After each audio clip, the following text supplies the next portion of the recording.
नाज़रीन, एक साथ सबको खुश रखना आसान काम नहीं होता और मोहल्लेदारी में तो यह आसमान से तारे तोड़ने के बराबर है। जहां पर एक को खुश करें तो चार नाराज हो जाते हैं। आइए चलते हैं लतीफ़ी स्ट्रीट और देखते हैं कि वहां पर क्या हो रहा है। जाहिर है अली मियां, ऐसे बेवकूफों की इस मुआशरे में कमी नहीं है जो दूसरों की खुशी बर्दाश्त ही नहीं करते। और कुछ कम वक्त तो ऐसे हैं जो दूसरों को खुश रहने भी नहीं देते। वरना मोहल्लेदारी में अमन हो, इससे अच्छी और क्या बात हो सकती है। वैसे नवाब साहब बार बार तलवारें निकालने की धमकियां तो आप ही देते हैं। लतीफी साहब ਜਦੋਂ तक ਕਿਸੇ ਦੇ ਨਾਲ ਲੜ ਨਾ ਲੈਣ ਉਦੋਂ ਤੱਕ ਇਹਨਾਂ ਦਾ ਦਿਨ ਹੀ ਨਹੀਂ ਗੁਜ਼ਰਦਾ।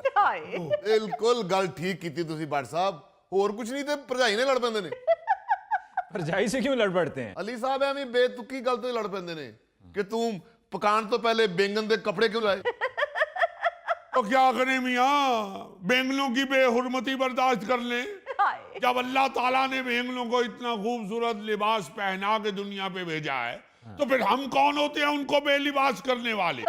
वैसे भी अगर बेंगलों का छिलका उतार दिया जाए तो उनकी गजाइयत खत्म हो जाती है।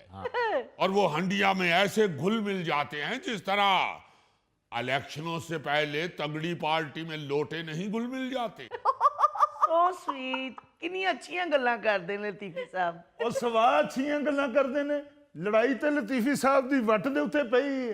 ਕੱਲ ਲਾਈਨਮੈਨ ਵਾਰਡਾ ਦੇ ਨਾਲ ਲੜਦੇ ਪਏ ਸਨ। लड़दे पे सन। समझ नहीं आंदा, समझ नहीं आती कि केड़ी गल तो लड़ रहे ने। ਉਹਨਾਂ ਨੂੰ ਕਹਿ ਰਹੇ ਸਨ ਕਿ ਵੀ ਸਾਨੂੰ ਇੰਨਾ ਬਿਜਲੀ ਦਾ ਬਿੱਲ ਕਿਉਂ ਭੇਜਦੇ ਹੋ। और इसमें कौन सी गलत बात है बताइए। ਉਹਨਾਂ ਨੇ ਕਿਹਾ ਜਿੰਨੀ ਤੁਸੀਂ ਬਿਜਲੀ ਬਾਲਦੇ ਹੋ ਉਹਨਾਂ ਅਸੀਂ ਬਿੱਲ ਭੇਜਦੇ ਨੇ। अली साहब उनको कहने लगे कि आपको कैसे मालूम कि हम हीटर जलाते हैं, आप क्या हमारे साथ रहाइश पजीर हैं। अब इसमें कौन सी बुरी बात है, बताइए जरा, क्या सच नहीं कहा हमने। ਉਹ ਭੱਟ ਸਾਹਿਬ ਮੈਂ ਆਪਣੀਆਂ ਅੱਖਾਂ ਨਾਲ ਵੇਖਿਆ ਗਲੀ 'ਚ ਪਾਪੜਾ ਨਾਲ ਲੜ ਰਹੇ ਨੇ, ਪਾਪੜਾ ਵਾਲੇ ਨਾਲ। ਉਹਨੂੰ ਕਹਿ ਰਹੇ ਨੇ अबे पापड़ की आंखों में तुमने मिर्चें क्यों डाली। ਅੱਗੋਂ ਪਾਪੜਾ ਵਾਲਾ ਵੀ ਸਿੱਧਾ ਹੋ ਗਿਆ। ਉਹ ਕਹਿੰਦਾ ਨਵਾਬ ਸਾਹਿਬ ਛੱਡ ਦਿਓ, ਪਾਪੜ ਨੇ ਕਿਹੜੀ ਅਖਬਾਰ ਪੜ੍ਹਨੀ ਹੁੰਦੀ। ਅਲੀ ਸਾਹਿਬ ਹੋਰ ਤੇ ਹੋਰ ਕੁਲਫੀਆਂ ਵਾਲੇ ਨਾਲ लड़ ਪੈਂਦੇ ਜੇ। ਉਹ ਕੁਲਫੀ ਵਾਲੇ ਨੂੰ ਕਹਿ ਰਹੇ ਨੇ तुम्हें पता नहीं कि नवाब ठंडी कुल्फी नहीं खाते, अगर लतीफी स्ट्रीट में कुल्फी बेचनी है तो नॉर्मल लेके आया करो।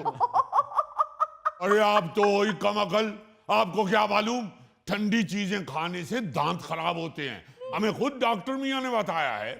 और वैसे भी अली मियां, अगर हम भी ठंडी कुल्फी खाएंगे तो फिर नवाबों में और रियाया में क्या फर्क रह जाएगा। नवाब साहब, आप फिर कुल्फी खाया ही ना करें। लो बताओ भाई, पढ़ा लिखा आदमी में हमारे नवाबों के खाने पे कदगन लगा रहा है। यार होर मैं तानू की दसा बकरा ईद वाले दिन अपने बकरे नाल लड़ रहे ने। उन्होंने कह रहे ने तुम चारा खाते हुए पूंछल क्यों हिलाते हो। अगर तुम पूंछल ना हिलाओ तो चारा कम खाते हो। तो इसमें कौन सी गलत बात है, हमने खुद उसकी पूंछ पकड़ के देखा, फिर वो खाना छोड़ देता है। यानी कि नवाब साहब, आप ये कहना चाह रहे हैं कि बकरी की दुम उसका रिमोट होती है। लो देखो ना, पढ़ा लिखा आदमी फौरन समझ गया है। अली साहब कूड़ा उठाने वाले से लड़ रहे थे, हमारी सब्जी काटने वाली छुरी कूड़े में चले गई है। आपने जब भी हमारे घर का कूड़ा उठाना है तो छान के उठाना है। अबे और डग्गे, तुम्हें क्या मालूम वो छुरी हमारी परदादी की निशानी थी। और हमारी परदादी हमारी अम्मा को बताया करती थी कि ये छुरी टीपू सुल्तान की वालदा ने उनको तोहफे में दी थी। तो नवाब साहब, इतनी तारीखी छुरी आपने आलू छीलने के लिए रखी हुई थी, उसको तो आपको फ्रेम करके दीवार पे लगाना चाहिए था। लतीफी साहब जरा ये बात बताएं कि तोहफे में जो छुरी दी थी ये टीपू सुल्तान की अम्मा क्या वजीराबाद की थी। और तो और मांगने वाले से लड़ पड़े। कहने लगे ये कौन सा मांगने का तरीका, ये डोल और ये थैला हमारा होता तो आज हमारे प्लाजे होते। अली मियां जी, आज ये दोनों शख्स वो फसादी चुगताई की जुबान बोल रहे हैं, कहीं इन सब का एका तो नहीं हो गया। हाँ भाई, किसकी बातें हो रही हैं? चुगताई साहब, लतीफी स्ट्रीट च दो लोगों की गल हुंदी है, वो हो रही है।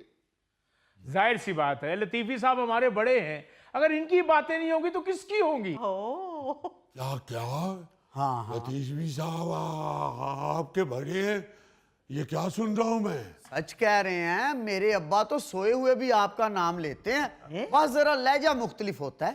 क्या मतलब लहजा क्या मुख्तलिफ होता है भाई, वो तो जरा बताओ। लतीफी साहब, जाहिर सी बात है, जब आदमी सोया हुआ होता है तो लहजा उसका गनूदगी वाला ही होता है ना। नवाब साहेब, अगर तबीयत पे गड़ा ना गुजरे तो जरा अंदर तशरीफ लाइए। हाँ हाँ, कौन गिर गया? लो, खोता खूह विच गिर गया है, हद हो गई है। अकेले निकाल लोगे कि मैं आऊं? ਉਹ ਬਟ ਸਾਹਿਬ बैठे रहो, फिर उन्होंने 2 करने पैने हैं। वो कमबख्त, तुम्हें 1000 दफा मना किया है कि चंद दिन तक लतीफी साहब को गुस्सा चढ़ाने वाली कोई बात नहीं करनी। जी अब्बू। खैरियत है, लतीफी साहब से कोई काम तो नहीं पड़ गया आप लोगों को? ओ अली साहब, इस पूतरे हुए नवाब से मुझे सिर्फ इतना काम है कि ये बस अपने काम से काम रखे। क्या मतलब जी? अली साहब, हर गली मोहल्ले में ऐसा किरदार जरूर होता है जो दूसरे के रंग में भंग जरूर डालता है, और ऐसे ही एक किरदार ये लतीफी भी है जो हर खुशी में अपना लुच जरूर तलता है। ਚੁਗਤਾਈ ਸਾਹਿਬ ਛੱਡੋ ਤੁਸੀਂ ਲਤੀਫੀ ਨੂੰ, ਤੁਸੀਂ ਇਹ ਦੱਸੋ ਛੱਤਾਂ ਦਾ ਕੁਝ ਬਣਿਆ, ਕਿਸੇ ਨਾਲ ਗੱਲ ਹੋਈ ਹੈ? बाबर चाचू, एक पार्टी से बात हुई है, आज वो यहाँ का विजिट करने आ रही है। बस आप लोग लतीफी चचा को संभाल के रखना।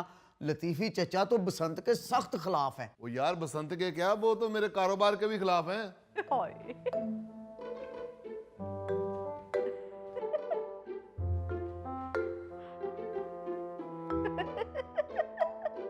चचा, हमें पता आप बसंत मना रहे हैं, हमें भी पतंग उड़ाने का मौका देंगे? वो छोटे नवाब साहब, बल्कि टोटे नवाब साहब, आप पतंग उड़ाएंगे या पतंग आपको उड़ाएगी? ना नवाब साहब ना, अगर आप पतंग के साथ उड़ गए तो लतीफी चचा हम पे कत्ल का मुकदमा दर्ज करवा देंगे। बेटा, आप पतंग उड़ा तो नहीं सकते, मगर हवा का रुख बता सकते हो। आप उड़ाएंगे पतंग नवाब साहब? आप तो तंदूर वाले को कह रहे होते हैं कि भाई नान पे तिल मत लगाइएगा वरना हमसे उठाया नहीं जाएगा। लो नवाब साहब दे सैल लो हो गए जी। ओ मियाँ, वो दिन गए जब खलील मियाँ फाख्ता उड़ाया करते थे, अब हम पतंग उड़ाते हैं। अस्सलामुअलैकुम चुगताई साहेब। वालेकुम वालेकुम सलाम। आए अंकल बैठे। और चुगताई साहब ठीक हो? जी जबरदस्त। लो ਤੁਹਾਡੀ ਛੱਤ ਤੇ ਨਾਲ ਦੀ ਛੱਤ ਬੁੱਕ ਹੋ ਗਈ ਹੈ। वाह। ਮੇਰੇ ਦੋਸਤ ਤੁਹਾਡੀ ਛੱਤ ਵੇਖ ਕੇ ਬਹੁਤ ਖੁਸ਼ ਹੋਏ ਨੇ। हाँ। ਚੁਗਤਾਈ ਸਾਹਿਬ, ਸਾਡੀ ਛੱਤ ਦੀ ਗੱਲ ਨਹੀਂ ਕੀਤੀ। ਮੈਂ ਤਾਂ ਕਹਿੰਦਾ ਕਿ ਬਾਰਬੀਕਿਊ ਸਾਡੀ ਛੱਤ ਤੇ ਕਰੋ, ਮੈਂ ਸਾਰਾ ਬੰਦੋਬਸਤ ਕਰ ਦਿਆਂਗਾ। सो स्वीट बट साहब, मैं भी तेरी हेल्प कर देंगी। छतों की क्या बातचीत चल रही है जी? कोई फंक्शन हो रहा है मोहल्ले में? ओ अली साहब, बसंत हो रही है, ढोल ढमके, ਵੱਡੇ स्पीकर, शोर शराबे, शोर ਵੱਖਰਾ ਤੇ ਸ਼ਰਾਬੇ ਵੱਖਰੇ। ਮੈਂ ਕਹਿੰਦਾ ਜੀ ਇਹੋ ਜਿਹਾ ਇੰਤਜ਼ਾਮ ਕੀਤਾ ਹੈ, ਤੁਹਾਡੀ ਛੱਤ ਨੂੰ स्टेडियम बना देंगे।